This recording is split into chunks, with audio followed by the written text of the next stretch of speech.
Hello, class. Today, we're going to be talking about, There are a lot of you. What are you all doing here? This isn't your class. We want more medieval Fursonas, goddammit! No, we're going to talk about Vincent van Gogh next. That's what I had planned. That sounds gay. You're gay! God damn it, fine. You all get medieval Fursonas too. But after that, we're doing something educational. Got it?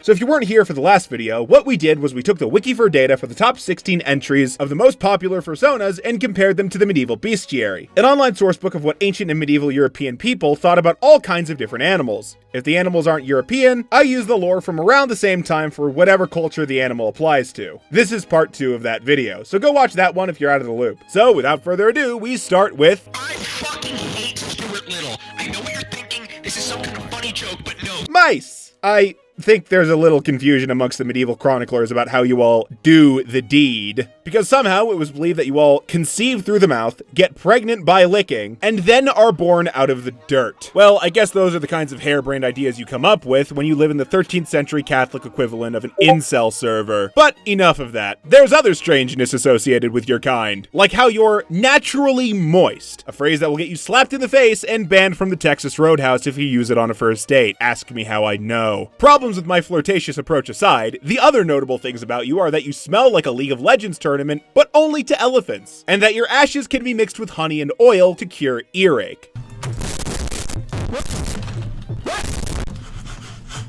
You might think you're out of luck because you don't exist, but don't worry. Medieval Europeans believed in plenty of things that didn't exist, like dragons, witches, the divine right of kings, and their own superiority. In fairness to them, your legend dates back much farther, all the way to ancient Mesopotamia in modern-day Iraq, Syria, and the Levant. Medieval people got some, but not all, of their conceptions of you from here. So let's dig in, shall we? You are gold hoarders who are violently hostile to horses for some reason, which is an interesting thing to note. The other interesting thing to note is that you're very keen to drag men into your nests and rip them to shreds. No, not in the fun way. No, put your paw down, vor enthusiast.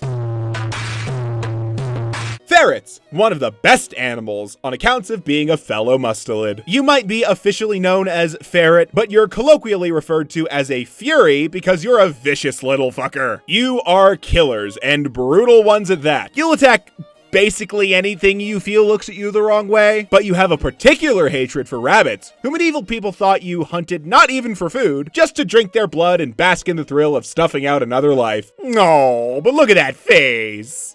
Oh, a lovely nut. All your friends hate you.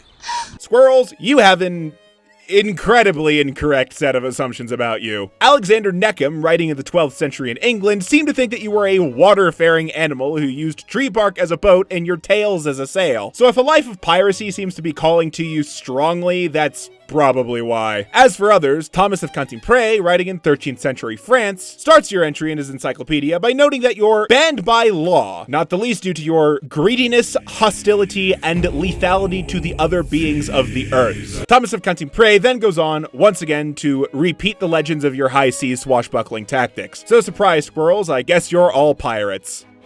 Oh my goodness, just look at you.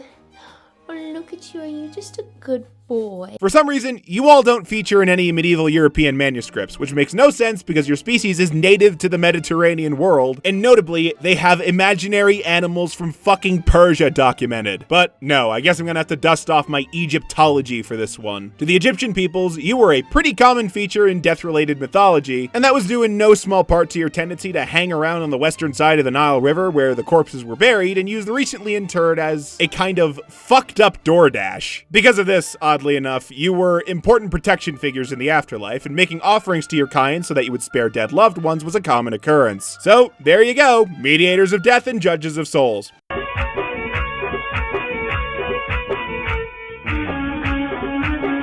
This turned out to be a fun one. Dear, you have some kind of deep-seated hatred for snakes, because the moment you see a snake hole, you'll spit water into it, drowning out all the snakes and allowing you to trample to death any that escape. This makes you all say it with me again, Christ allegories. This is because the serpent is seen as a manifestation of Satan. But hey, retroactively applied Christian connotations aren't the only thing you have going for you. You're also explicitly called out as lustful, and burning your antlers can cure epilepsy, though your right antler is more medicinally suited than your left.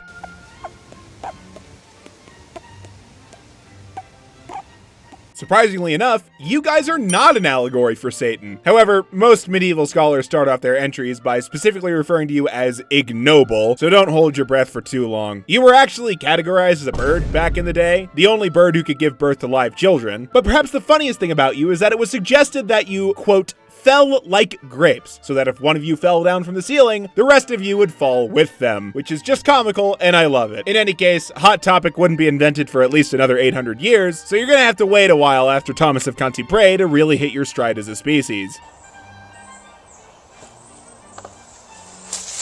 Leopards! Y'all are a weird bunch because medieval Europeans didn't actually consider you to be your own animal. Specifically, you were believed to be a hybrid, the result of a pairing between a lioness and a mythological creature known as a pard, hence Leopard. The pard is an allegory for the devil because everything is an allegory for something, so I suppose you're like a satanic demigod?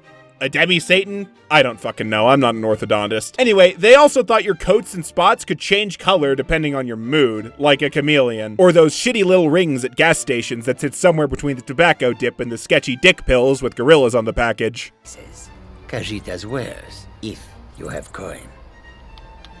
Well, Lynxes, I think you'll be quite flattered to know that medieval Europeans were quite fascinated by your urine. So fascinated, in fact, that one of few drawings we have of you from a medieval encyclopedia depicts you in the middle of an act that'd be blacklisted on certain websites. Apparently, the working theory was that you'd, quote, hideth thine urine underground when thee pisseth, where it'd harden into a precious stone that could be used to adorn women and cure kidney disease. Thank you, Bartholomeus Anglicus, for implanting the phrase, when thee pisseth, deep in my mind. But enough about urine, thank God. You were also a symbol for self-interested clergymen who'd use their office not to advance the glory of Christ, but to push their own wealth. So congratulations, you beat Martin Luther to the 95 Theses by about 300 years. The only other thing people go out of their way to mention is that you entirely lack object permanence, because when something exits your view, you just forget it exists entirely, which is fucking hilarious because it makes you the iPad baby of the Middle Ages. Push him over.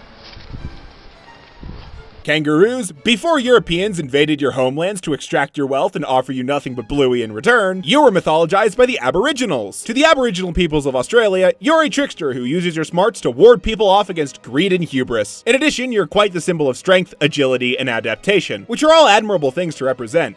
Good on you, Kangaroo! Sticking with the theme of Crocodile Dundee, we have the last animal on our list that I'm going to cover. Interior crocodile alligator. The Europeans of the Middle Ages may have believed a lot of, interesting things, but on the account of your species, they were pretty correct on most accounts. Lots of scholars mention how you cry after swallowing a large meal, which is true. And if that's not a romantic mood for me, I don't know what is. But it's not just sobbing at 3 a.m. while reading Duncan and Eddie comics and obliterating Crunchwrap Supremes. There's also your dental plan. That's right, medieval scholars did know about how you and sandpipers strike up a deal to keep your teeth clean in exchange for free food on the sandpiper's part. So I think out of all the creatures who were documented by medieval scholars, you probably got the best deal of all of them. Wait a minute, I just noticed this little highlighted passage. Crocodile dung is made into a perfume with which old and wrinkled harlots rub their faces so that the loose skin on the surface is stretched out and they appear more beautiful. Well then.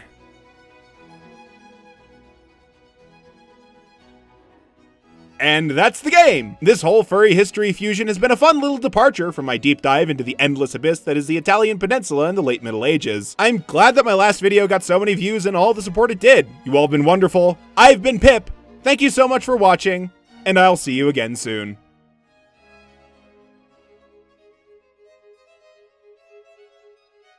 Fortnite.